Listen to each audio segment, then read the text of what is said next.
ವಿಧಾನ ಪರಿಷತ್ಗೆ ಸಾಕಷ್ಟು ಈಗೇನು ಚುನಾವಣೆ ನಡೀತಲ್ಲ ಆ ಚುನಾವಣೆಗೆ ಸಂಬಂಧಪಟ್ಟ ಹಾಗೆ ಅಡ್ಡ ಮತದಾನದ ವಿಚಾರ ರಾಜ್ಯ ರಾಜಕೀಯದಲ್ಲಿ ಸಾಕಷ್ಟು ಚರ್ಚೆಗೆ ಗ್ರಾಸವಾಗಿತ್ತು. ಬಿಜೆಪಿಯ 4 ಮತ್ತು ಜೆಡಿಎಸ್ನ 7 ಜನ ಶಾಸಕರು ಅಡ್ಡ ಮತದಾನ ಮಾಡಿದ್ದಾರೆ ಅಂತ ಒಂದಿಷ್ಟು ಸಾಕಷ್ಟು ಚರ್ಚೆ ಆಗ್ತಾ ಇತ್ತು. ಆ ಚರ್ಚೆಗೆ ಸಂಬಂಧಪಟ್ಟ ಹಾಗೆ ಸತ್ಯಶೋಧನಾ ಸಮಿತಿ ಕೂಡ ರಚನೆಯಾಗಿತ್ತು. ಆ ಬಗ್ಗೆ ಒಂದು ಬ್ರೇಕಿಂಗ್ ಅಪ್ಡೇಟ್ ಆಗ್ತಾ ಇದೆ, ಬನ್ನಿ ನೋಡ್ಕೊಂಬರೋಣ. ರಾಜ್ಯ ರಾಜಕೀಯದಲ್ಲಿ ಅಡ್ಡ ಮತದಾನದ ವಿಚಾರ ದೊಡ್ಡ ಮಟ್ಟದಲ್ಲಿ ಚರ್ಚೆ ಆಗ್ತಾ ಇದೆ. ಅಡ್ಡ ಮತದಾನ ಮಾಡಿದವ್ರು ಯಾರು?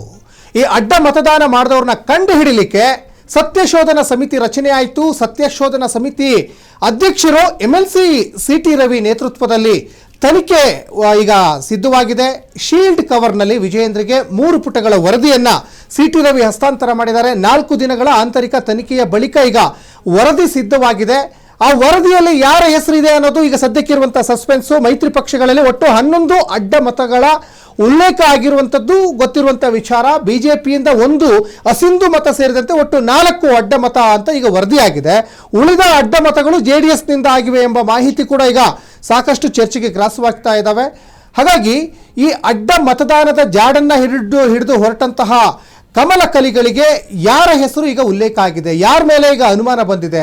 ಯಾಕಂದರೆ ಈ ಚುನಾವಣೆ ನಡೀತಲ್ಲ ಮೊನ್ನೆ, ಅದು ಗೌಪ್ಯವಾಗಿತ್ತು. ಯಾರಿಗೆ ಮತದಾನ ಮಾಡಿದ್ದಾರೆ ಅನ್ನುವಂಥದ್ದು ಬಹಿರಂಗ ಪಡಿಸೋಕ್ಕೆ ಸಾಧ್ಯನೇ ಇರಲಿಲ್ಲ. ಅದೇ ರೀತಿಯಲ್ಲಿ ಈಗ ಅಡ್ಡ ಮತದಾನ ಯಾರು ಮಾಡಿದ್ದಾರೆ ಅನ್ನೋದು ಸಾಕಷ್ಟು ಗೌಪ್ಯವಾಗಿದೆ.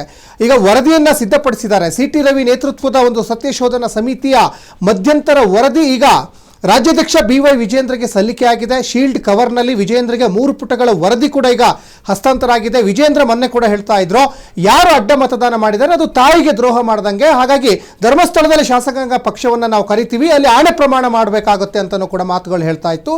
ಈ ಆಣೆ ಪ್ರಮಾಣಕ್ಕೆ ಪರ ವಿರೋಧ ಚರ್ಚೆಗಳು ಸ್ವಪಕ್ಷದಲ್ಲಿ ಕೇಳಿ ಬರ್ತಾ ಇತ್ತು. ಇವೆಲ್ಲ ಬೆಳವಣಿಗೆಗಳ ನಡುವೆ ಈಗ 4 ದಿನಗಳ ಆಂತರಿಕ ತನಿಖೆಯ ಬಳಿಕ ಈಗ ವರದಿ ಸಿದ್ಧವಾಗಿದೆ.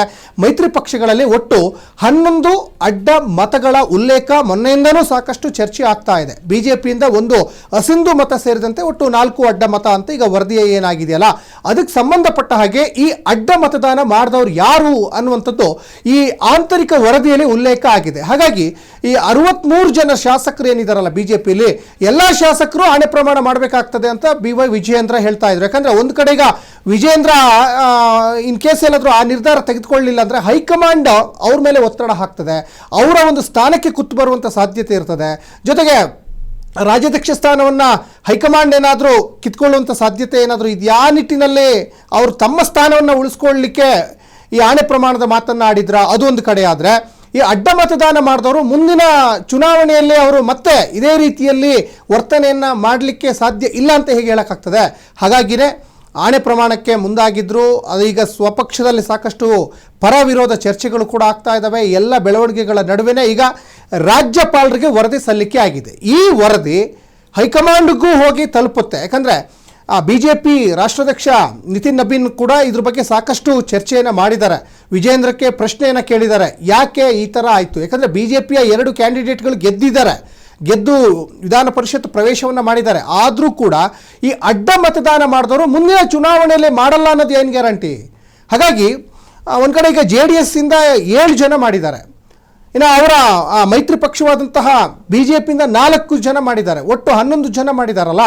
ಈ 11 ಜನ ಮುಂದಿನ 2028ರ ಚುನಾವಣೆಯಲ್ಲಿ ಕೈ ಕೊಡಲ್ಲ ಅಂತ ಏನು ಗ್ಯಾರಂಟಿ? ಹಾಗಾಗಿ ಅದಕ್ಕೆ ಒಂದು ಸತ್ಯಶೋಧನಾ ಸಮಿತಿಯನ್ನು ನಾವು ರಚನೆ ಮಾಡಲೇಬೇಕು, ಮಧ್ಯಂತರ ವರದಿ ಸಲ್ಲಿಕೆ ಮಾಡಲೇಬೇಕು ಅಂತ ಹೇಳಿಬಿಟ್ಟು ಸಾಂದರ್ಭಿಕ ಸಾಕ್ಷ್ಯ ಮಾಹಿತಿಯನ್ನು ಆಧರಿಸಿ ವರದಿಯನ್ನು ಈಗ ಈ ಸತ್ಯಶೋಧನಾ ಸಮಿತಿ ಅಧ್ಯಕ್ಷ ಸ್ಥಾನವನ್ನು ವಹಿಸಿದಂತಹ MLC CT ರವಿ ನೇತೃತ್ವದಲ್ಲಿ ವರದಿ ಸಿದ್ಧವಾಗಿದೆ. ಜೊತೆಗೆ ವಿಜಯೇಂದ್ರ ಮತ್ತು CT ರವಿ ನಡುವೆ ಮಹತ್ವದ ಮಾತುಕತೆ ಕೂಡ ಆಗಿದೆ. ಆ ಮಹತ್ವದ ಮಾತುಕತೆ ಇದೆಯಲ್ಲ, ಯಾರು ಮಾಡಿರ್ಬೋದು, ಯಾರು ಮಾಡಿರಲಿಕ್ಕೆ ಸಾಧ್ಯತೆ ಇದೆ, ಈ ಥರ ಒಂದಿಷ್ಟು ಅನುಮಾನಗಳು ಕೆಲವ್ರ ಮೇಲೆ ಈಗ ವ್ಯಕ್ತವಾಗ್ತಾ ಇದೆ. ಅದರಲ್ಲಿ ಯಶವಂತಪುರ ಶಾಸಕರು ಏನಿದಾರಲ್ಲ ST ಸೋಮಶೇಖರ್ ಮತ್ತು ಶಿವರಾಮ್ ಹೆಬ್ಬಾರ್ ಅವರು ಆಲ್ರೆಡಿ ಅವರು BJPಯಿಂದ ಕಾಲು ಕಿತ್ತು ಕಾಂಗ್ರೆಸ್ಸಿಗೆ ಮುಖ ಮಾಡಿ ಆಗಿದೆ. ಹಾಗಾಗಿ ಅವ್ರು ಡೌಟೇ ಇಲ್ಲ, ಅವ್ರು ಕಾಂಗ್ರೆಸ್ಸಿಗೆ ಪಕ್ಕ ಅವರು ವೋಟ್ ಹಾಕಿದ್ದಾರೆ ಅಂತ ಸ್ವತಃ ST ಸೋಮಶೇಖರ್ ಮತ್ತು ಶಿವರಾಮ್ ಹೆಬ್ಬಾರ್ ಅವರು ಆಲ್ರೆಡಿ ಹೇಳಿದರು. ಜೊತೆಗೆ ಉಚ್ಚಾಟಿತ ಶಾಸಕರಾದಂತಹ ಬಸನಗೌಡ ಪಾಟೀಲ್ ಯತ್ನಾಳ್ ನಾನು BJP ಕ್ಯಾಂಡಿಡೇಟಿಗೆ ಹಾಕೋದು ಅಂತ ಅವರು ಬಹಿರಂಗವಾಗಿ ಪತ್ರ ಕೂಡ ಬರೆದಿದ್ದರು. ಹಾಗಾಗಿ ಈ ಮಾಜಿ ಸಚಿವ ಮಹೇಶ್ ಮತ್ತು CT ರವಿ ನೇತೃತ್ವದಲ್ಲಿ ಒಂದು ವರದಿ ಈಗ ಸಲ್ಲಿಕೆ ಆಗಿದೆ. ಆ ವರದಿಯಲ್ಲಿ ಯಾರ ಹೆಸರಿದೆ, ಈಗ ನಿಜಕ್ಕೂ ಕೂಡ ಅಡ್ಡ ಮತದಾನ ಯಾರು ಮಾಡಿದ್ದಾರೆ ಅನ್ನುವಂಥದ್ದು ಸತ್ಯಾಸತ್ಯತೆ ಈ ಸತ್ಯಶೋಧನಾ ಸಮಿತಿಯ ವರದಿಯಲ್ಲಿ ಇದೆಯಾ, ಇದು ನಿಜಕ್ಕೂ ಅದು ಕಂಡುಹಿಡಲಿಕ್ಕೆ ಅವರಿಗೆ ಸಾಧ್ಯ ಆಗಿದೆಯಾ, ಈ ಥರ ಎಲ್ಲ ಒಂದಿಷ್ಟು ಪ್ರಶ್ನೆಗಳು ಈಗ ಉದ್ಭವ ಆಗ್ತವೆ. ಆಮೇಲೆ ಹೈಕಮಾಂಡ್ ಯಾರು ಅಡ್ಡ ಮತದಾನ ಮಾಡಿದ್ದಾರೆ ಅಂತ ಇವರು ಅನುಮಾನ ವ್ಯಕ್ತವನ್ನು ಪಡಿಸಿ ವರದಿ ಸಲ್ಲಿಕೆ ಮಾಡಿದಾರಲ್ಲ, ನಾಳೆ ದಿವಸ ನಾವು ಅಡ್ಡ ಮತದಾನ ಮಾಡೇ ಇಲ್ಲ ಅಂತ ಹೇಳಲಿಕ್ಕೂ ಕೂಡ ಸಾಧ್ಯತೆ ಇದೆ. ಇವೆಲ್ಲವೂ ಕೂಡ ಒಂದು ಆಂತರಿಕ ವರದಿ ಆಗಿದ್ರು ಕೂಡ ಇದರಲ್ಲಿ 100% ಇವರೇ ಮಾಡಿದ್ದಾರೆ ಅಂತ ಹೇಳಲಿಕ್ಕೆ ಇವ್ರ ಹತ್ರ ಬಲವಾದ ಸಾಕ್ಷಿಗಳಿರಲ್ಲ. ಯಾಕಂದರೆ ಗೌಪ್ಯ ಮತದಾನ ನಡೆದಿರುವಂಥದ್ದು, ಒಬ್ಬರು ಮತದಾನ ಮಾಡಿದ್ರು ಇನ್ನೊಬ್ಬರಿಗೆ ಗೊತ್ತಾಗೋಕ್ಕೆ ಸಾಧ್ಯ ಇಲ್ಲ. ಆದರೂ ಕೂಡ ಕೆಲವೊಂದಿಷ್ಟು ಲೆಕ್ಕಾಚಾರಗಳನ್ನು ಇಟ್ಕೊಂಡು ಕೆಲವರು ಪಕ್ಷದ ಒಂದು ಆಂತರಿಕ ಒಂದು ಕಲಹಗಳಿಂದ ಭಾಳ ಫೇಮಸ್ ಆಗಿರ್ತಾರಲ್ಲ, ಅಂಥವ್ರೇನು ಮಾಡಿರ್ಬೋದಾ ಅಂತ ಒಂದಿಷ್ಟು ಅನುಮಾನಗಳೀಗ ವ್ಯಕ್ತವಾಗ್ತಾ ಇದೆ.